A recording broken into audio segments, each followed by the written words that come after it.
പത്മകുമാറിന്റെ വിമർശനങ്ങൾക്ക് മറുപടിയുമായി CPIM കേന്ദ്ര കമ്മിറ്റി അംഗം AK ബാലൻ സമൂഹത്തിന്റെ മുന്നിൽ ഒരു പാർട്ടിക്കാരൻ എന്തു പറയണം പാടില്ല എന്ന് പഠിക്കേണ്ടതുണ്ട് എന്നാണ് അദ്ദേഹത്തിന്റെ പ്രതികരണം. എല്ലാവരെയും സംസ്ഥാന കമ്മിറ്റിയിൽ എടുക്കാൻ കഴിയില്ല എന്നും AK ബാലൻ പറഞ്ഞു.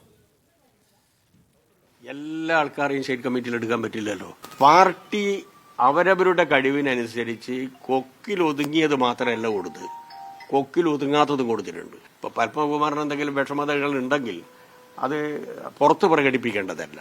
ഇത്തവണയും ന്യൂസ് പുറത്തു പോയല്ലോ, ഗൗരവമാണല്ലോ.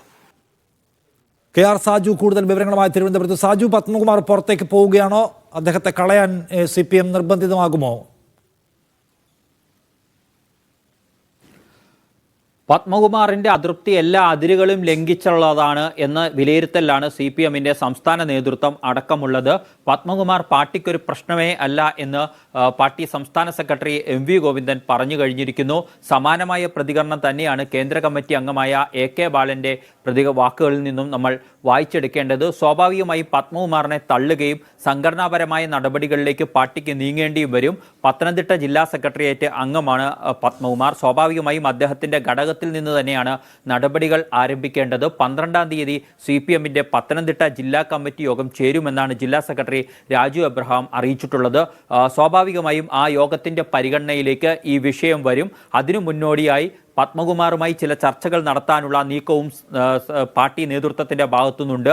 അക്കാര്യം ജില്ലാ സെക്രട്ടറി രാജു എബ്രഹാം തുറന്നു പറയുകയും ഒക്കെ ചെയ്യുന്നുണ്ട്. പക്ഷേ പത്മകുമാർ ആകട്ടെ നടപടിയെടുക്കാനുള്ള ഒരു വെല്ലുവിളിയാണ് പാർട്ടിക്ക് മുന്നിൽ യഥാർത്ഥത്തിൽ വെച്ചിരിക്കുന്നത്.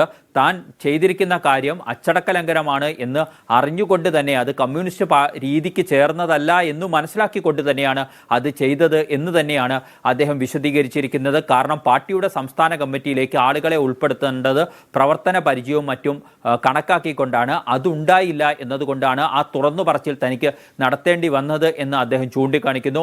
9 വർഷത്തെ പ്രവൃത്തി പരിചയമുള്ള വീണ ജോർജിനേക്കാൾ എന്തായാലും തനിക്ക് പ്രവൃത്തി പരിചയവും പാർട്ടിയുടെ സംസ്ഥാന കമ്മിറ്റിയിൽ എത്താനുള്ള അവകാശവും ഉണ്ട് എന്ന് തന്നെയാണ് പത്മകുമാർ ഉറച്ചു വിശ്വസിക്കുന്നത്. അതുകൊണ്ടാണ് അദ്ദേഹം കടുത്ത ഭാഷയിലുള്ള പ്രയോഗം നടത്തുന്നത്. മാത്രമല്ല, അദ്ദേഹം പാർട്ടിയുടെ തിരഞ്ഞെടുക്കപ്പെട്ട എല്ലാ പദവികളിൽ നിന്നും ഒഴിഞ്ഞുകൊണ്ട് ബ്രാഞ്ചിൽ പ്രവർത്തിച്ചോളാം എന്ന് പറയുന്നതും അവഗണന തനിക്കെതിരെ ഉണ്ടായി, തനിക്കെതിരെ അനീതി ഉണ്ടായി എന്ന് ഉറച്ചു വിശ്വസിക്കുകയും അത് ആവർത്തിച്ച് പറയുകയും ചെയ്യുന്നതിൻ്റെ കൂടി ഭാഗമാണ് എന്ന് നമ്മൾ മനസ്സിലാക്കേണ്ടതുണ്ട്. പക്ഷേ പത്തനംതിട്ടയിലെ സാഹചര്യങ്ങൾ കൂടി പരിഗണിച്ചുകൊണ്ടുള്ള തീരുമാനത്തിലേക്ക് നേതൃത്വത്തിന് എത്താൻ കഴിയുള്ളൂ. കാരണം മറ്റൊരു വിഭാഗീയതയെ ആളിക്കത്തിക്കുന്ന നിലയിലേക്ക് കാര്യങ്ങൾ പോകാൻ നേതൃത്വം ആഗ്രഹിക്കില്ല. സ്വാഭാവികമായും അതുകൂടി പരിഗണിച്ചുകൊണ്ട് പത്മകുമാറിൻ്റെ അടുത്ത നീക്കങ്ങൾ എന്ത് എന്ന് മനസ്സിലാക്കിക്കൊണ്ടുള്ള നടപടികളിലേക്കായിരിക്കും പാർട്ടി നേതൃത്വം പോകുക. ഇപ്പോൾ തന്നെ പത്മകുമാറുമായി BJP-ക്കാരും മറ്റും ബന്ധപ്പെട്ടിട്ടുണ്ട് എന്നാണ് നമ്മൾ മനസ്സിലാക്കുന്നത്. അതിനനുസരിച്ച് അദ്ദേഹം പാർട്ടി വിടാനുള്ള നീക്കമുണ്ടായാൽ അതിനനുസരിച്ച് പ്രതികരിക്കുക, അല്ലെങ്കിൽ വിഭാഗീയ പ്രശ്നങ്ങൾ ഇല്ലാതെ ഇതിനൊരു പരിഹാരം കണ്ടെത്തുക എന്ന നിലയ്ക്ക് കൈകാര്യം ചെയ്യാനാണ് CPM നേതൃത്വം ഈ ഘട്ടത്തിൽ ആഗ്രഹിക്കുന്നത്. നിഷാദ്.